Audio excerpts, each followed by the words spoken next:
Graça e paz, seja bem-vindo no Zoe Semeando Esperança.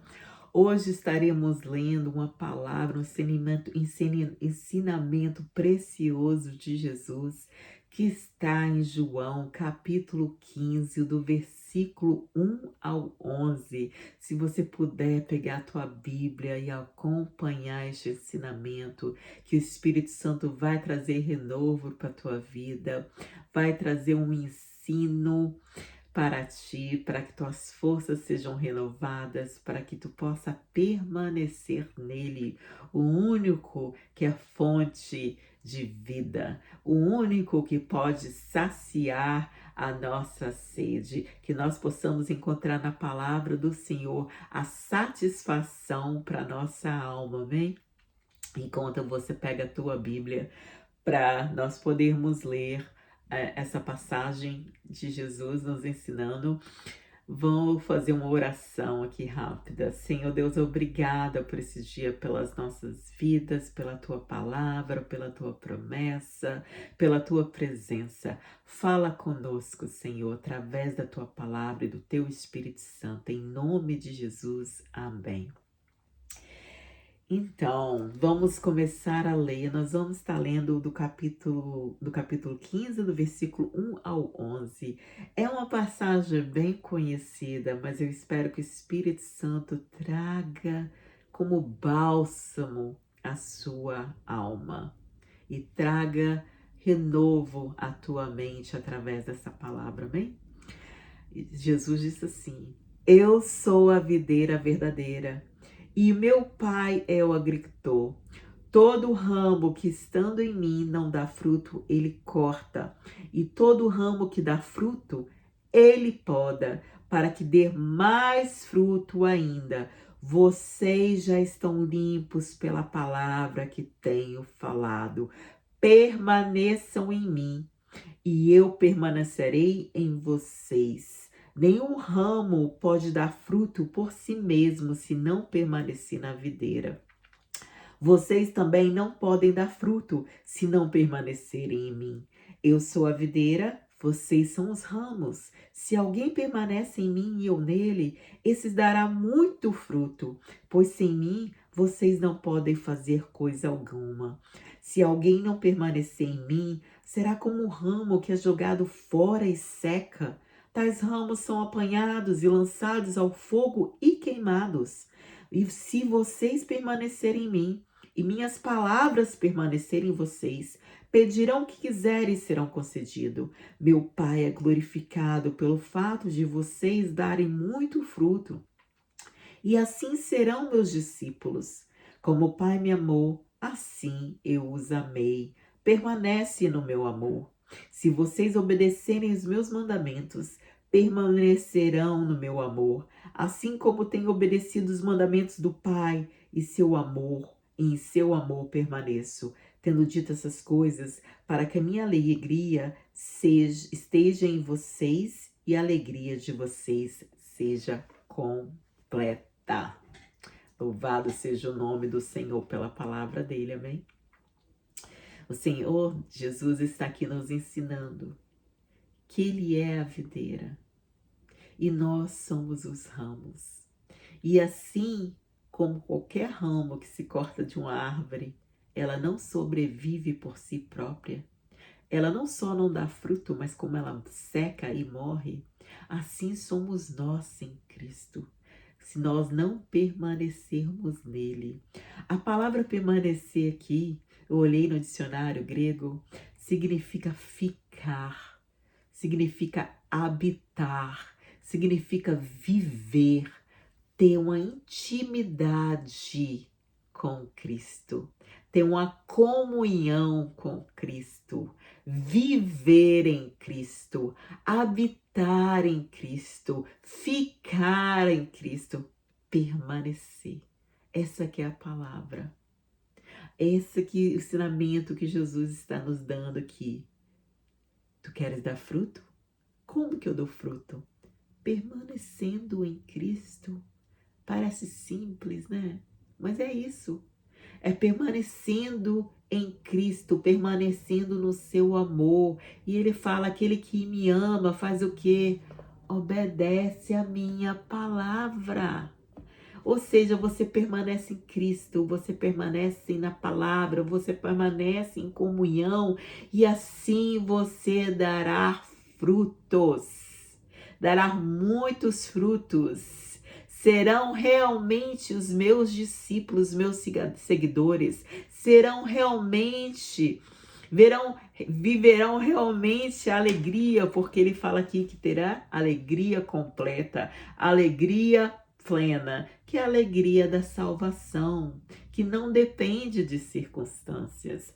O Senhor Jesus aqui está nos ensinando: permaneça, permaneça. Simplesmente assim, permaneça. Se você não permanecer, a sua vida não vai ter propósito. Se você não permanecer, você não terá vida em abundância. Se você não permanecer, você vai viver uma vida seca, sem graça, porque Deus te chamou para permanecer nele.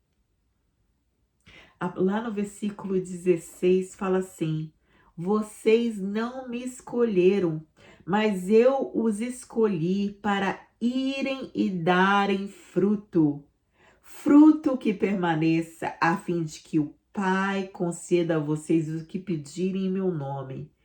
Este é meu mandamento: ame-se uns aos outros. Ele fala aqui também que aquele que me ama obedece a minha palavra. Então está tudo conectado. O amor por Deus, o amor para permanecer, o amor que traz obediência. Como que você vai dar fruto permanecendo nele?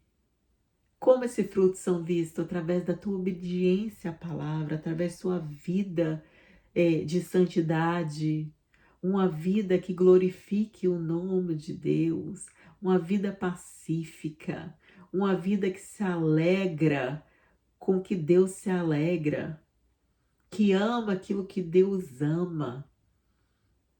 É assim. É por isso que ele enfatiza tanto permanecer nele, porque sem ele nada podemos fazer. Nada de bom podemos fazer sem Cristo. Nada que tem peso eterno podemos fazer sem Cristo.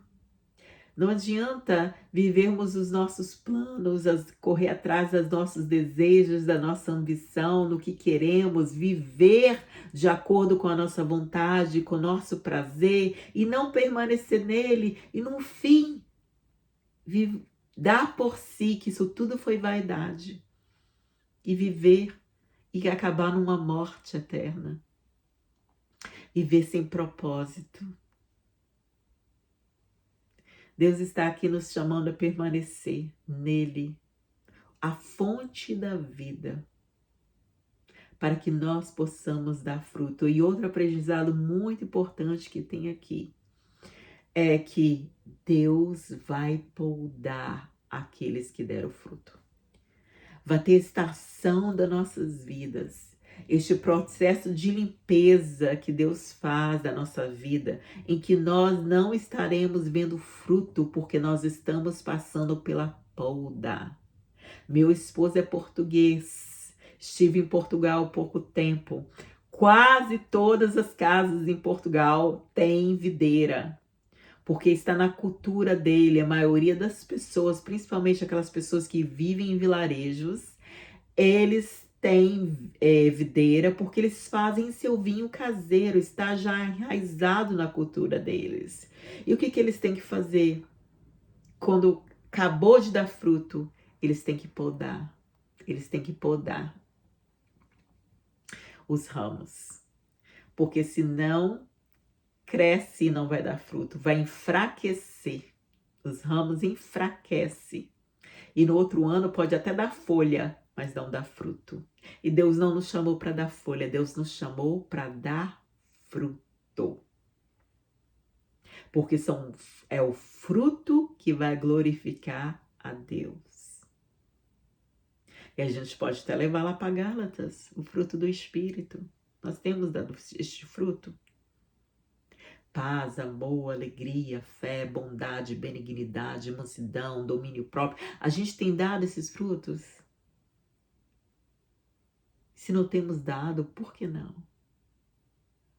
Será que é porque não deixamos Deus nos poldar?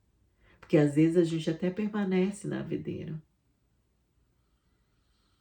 Mas no momento de processo, por ele ser dolorido, nós não suportamos e começamos a ficar agitados. A nossa carne não gosta de desconforto, a nossa natureza humana não gosta de dor, não gosta de desconforto, não gosta de passar pelo processo, ainda mais se ele for mais longo do que esperado. Eu mesmo passei por isso há pouco tempo. Começamos a reclamar, começamos a gritar, a alma grita, né? Ficamos preocupados, ansiosos, sabe? Perdemos o foco de que Deus é soberano, que Deus sabe o melhor para a gente, que a vontade de Deus é boa, perfeita, agradável, que Deus tem planos maiores que os nossos, os pensamentos dele são mais altos que os nossos e são planos bons para nos dar um futuro bom. Muitas vezes durante o processo a nossa alma grita, nós não deixamos o Espírito Santo falar ao nosso espírito para acalmar a nossa alma e confiar na bondade e fidelidade de Deus, porque Ele é misericordioso, porque nós não gostamos do processo que é doloroso, do processo que nos leva ao desconforto. Não gostamos. Eu sou enfermeira aqui nos Estados Unidos já há quase 19 anos. E para trazer cura, muitas vezes eu tenho que causar dor, infligir dor. Por exemplo, uma ferida muito grande que eu tenha que fazer curativo, eu tenho que limpar bem aquela ferida, mas vai causar dor ao paciente. Uma traqueostomia, que o paciente precisa respirar, mas tem muita secreção, eu preciso ir lá aspirar, vai trazer desconforto para o paciente. O pulmão que está cheio de líquido, eu preciso lá e drenar o pulmão, tirar aqueles excessos de líquido, e às vezes sai 1 litro do pulmão de uma pessoa. Imagina como aquela pessoa estava se sentindo, como ela podia respirar com 1 litro dentro do pulmão dela. Paramos no litro, mas às vezes tem mais. E às vezes temos que ir lá todos os dias drenar aquele pulmão. O paciente com alguma doença maligna, né? Câncer. Mas isso causa desconforto ao paciente, causa dor. Mas uma dor necessária para que o paciente possa se sentir melhor, possa respirar melhor, possa ser curado. É um processo. E esse processo de poda que nós estamos passando, se você está passando por este processo neste momento, é um processo momentâneo, é temporário. É por isso que o apóstolo Paulo fala que a nossa momentânea aflição não se compara com a glória do porvir, porque ele tinha os olhos fitos em Jesus. Ele tinha os olhos na eternidade e ele sabia que tudo que ele estava passando naquele momento não se compara com aquilo que Jesus tinha para ele na eternidade. Nós estamos passando por processos, querido. Vivemos estações de frutificar, que são boas, estações de florescer, que também é bom, mas a estação de poda também, onde nós não vemos o fruto, onde passamos pela limpeza, onde sentimos a dor, onde temos que passar por este processo para que nós possamos sair mais limpos e possamos dar mais frutos que vai glorificar o nome de Deus. Nada que Deus faz é em vão. Tudo tem um processo. Tudo tem um propósito, tudo tem um propósito. E essa alegria que Jesus fala aqui, alegria, para que a sua alegria seja completa, é necessário passar pelo processo. E às vezes não precisamos esperar acabar o processo para ter essa alegria, se nós permanecemos nele, que é por isso que o apóstolo Paulo fala, regozija. É por isso que ele pôde se alegrar quando estava na prisão. Que o Senhor possa nos dar essa fé. Que o Espírito Santo possa nos ajudar a permanecer na fonte de vida para que há rios de água viva venham fluir do nosso interior. Eu quero deixar essa palavra aqui de encorajamento para você. Que você irá frutificar depois dessa poda. Você irá dar muitos frutos para Deus depois desta poda. Nunca esquecendo que o nosso galardão principal está na eternidade. Que nós possamos viver aqui, na plenitude de que Deus é bom, de Cristo pagou o preço alto pelas nossas vidas. E a única coisa que Ele deseja é que nós possamos permanecer neste amor, permanecer nele, permanecer na fonte de vida, para que nós possamos viver uma vida de abundância aqui na terra, uma vida de propósito aqui na terra, uma vida que vai fluir o amor de Deus, que vai fluir vida, que vai levar cura, salvação àqueles que nos conhecem. Que Deus possa nos abençoar e que essa palavra venha penetrar o teu coração e o meu coração, para que através dela o Espírito Santo venha nos transformar e nos santificar para permanecermos em Cristo e darmos frutos que darão glória a Deus. Amém? Deus abençoe vocês. Até a próxima sexta.